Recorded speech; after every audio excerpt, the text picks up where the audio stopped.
Macam-macam perhatian. Perhatian memiliki beragam jenis yang diantaranya adalah sebagai berikut. Yang pertama adalah perhatian spontan dan disengaja.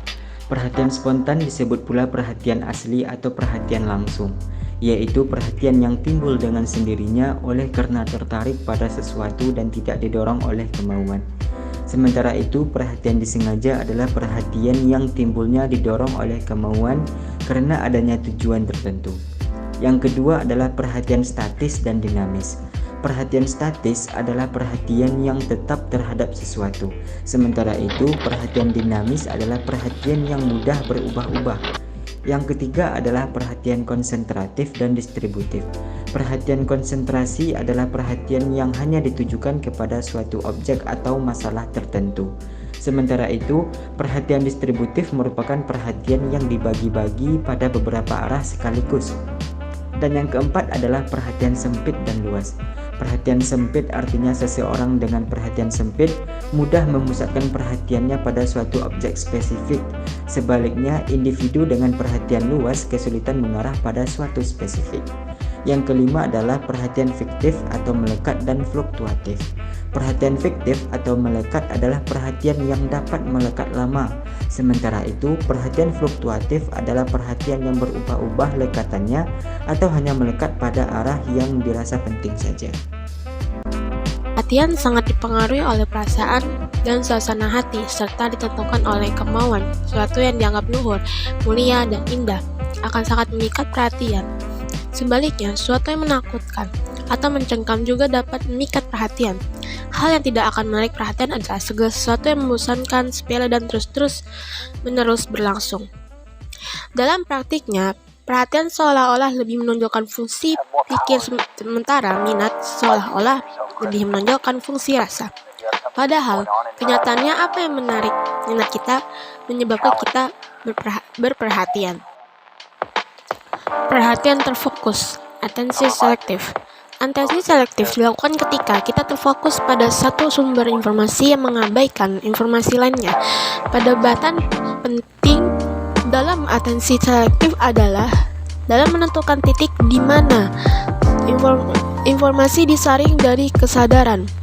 Ada 3 pendekatan terhadap pertanyaan ini: selektif awal, seleksi awal, seleksi akhir, dan atenuansi. Pendekatan seleksi awal. Penelitian awal tentang atensi menggunakan pendekatan mendengarkan dikotik untuk menghasilkan data berbagai cerita berbeda. B. Pendekatan atenuasi. Treisman 1960 sampai 1964 menemukan lebih banyak bukti yang tidak sejalan dengan teori Broadbent. Lalu, pendekatan seleksi akhir. Pendekatan seleksi akhir yang dikembangkan berdasarkan studi-studi yang dilakukan Treisman 1964 menunjukkan bahwa pemrosesan terhadap informasi yang tidak diperhatikan memang terjadi.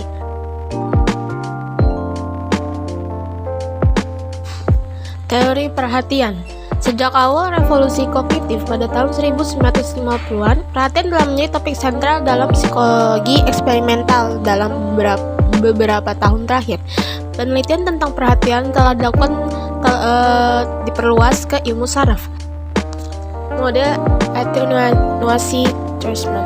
Pada tahun 1964, Annie Treisman menunjukkan teori atenuasi perhatian di mana pemrosesan informasi yang tidak dijaga dilemahkan.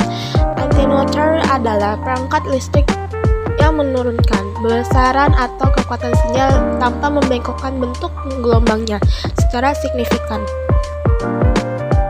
Proses atenuasi terjadi. Proses atenuasi Treisman mempertahankan gagasan tentang proses seleksi awal dan peralatan yang menggunakan isyarat fisik sebagai titik utama ketidakadilan. Namun, demikian berbeda dengan model filter Broadbent. Filter tersebut kini melemahkan informasi yang tidak dijaga alih-alih menyaringkan sepenuhnya. Teori filter, switch model, and attenuator model. Switch model, peralihan perhatian fenomena ini disebut peralihan perhatian, dan ini mewakili momen ketika fokus perhatian dialihkan ke dalam sebagai respon terhadap sensasi yang berhubungan dengan kelelahan. Lalu antenuator model yakni model perhatian pemrosesan informasi awal yang menyarankan bahwa saluran informasi yang dijaga dihentikan oleh filter kognitif yang memungkinkan terfokus pada satu saluran dengan cepat, terbukti tidak dapat dijalankan dan telah digantikan oleh banyak model lain. Teori kapasitas. Kahneman dalam teorinya mengatakan itu adalah teori kapasitas perhatian, yang berarti perhatian bukanlah sumber daya yang tidak terbatas melainkan sumber daya bersama.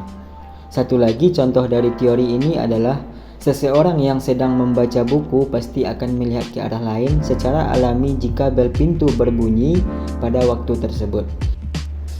Model perhatian berkapasitas terbatas. Kebanyakan psikolog kognitif percaya bahwa perhatian adalah hal yang paling penting proses mengalokasikan kapasitas kognitif pada suatu objek atau tugas. Dalam berdiskusi perhatian dalam hal ini, peneliti seringkali fokus pada dua aspek, yaitu aspek selektifnya dan aspek intensifnya. Model ini mengasumsikan bahwa seseorang mempunyai perhatian total, kapasitas pada satu titik waktu terbatas. Total kapasitas yang dialokasikan untuk memproses seluruh kegiatan dapat dibagi menjadi dua bagian, yaitu kapasitas yang dikhususkan untuk tugas utama dan kapasitas cadangan. Meluangkan kapasitas dikhususkan untuk tugas-tugas sekunder dan lingkungan lainnya.